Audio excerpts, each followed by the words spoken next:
Hello viewers, আসসালামু আলাইকুম। আপনারা সবাই কেমন আছেন? আমিও ভালো আছি। আজকে আমার ছেলের জন্মদিন, এর জন্য চলে গিয়েছিলাম ওর একটা গিফট কেনার জন্য। তো ওর জন্য একটা ঘড়ি কিনলাম, অ্যারাবিয়ান ঘড়ি।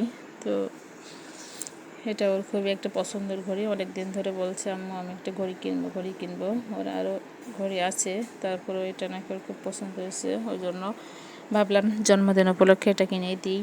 তাই চলে গেলাম ঘড়ির দোকানে, যে ঘড়িটা ঠিকঠাক করছে, হাতের মাপ দিয়ে কাটছে। ওইখান থেকে ঘড়ি ফিটিং করে নিয়ে আমরা চলে গেলাম 99ই। আমার মেয়ে ওকে একটা গিফট দিবে ভাইয়াকে, তো ভাইয়ের জন্য সে 99 থেকে গিফট দিবে। ওই জন্য ওখানে চলে গেলাম। যাওয়ার পরে অনেক খোঁজাখুঁজি করে কী দিবে, ছেলেদের গিফট তো সহজে পাওয়া যায় না। ওই জন্য বলছে, আম্মু এই পানির পটটা দিব। তো একটা পানির পট নিলাম আর এই ঘড়িটা নিলাম। আপনাদের কেমন লাগলো জানিয়েন। আসসালামু আলাইকুম।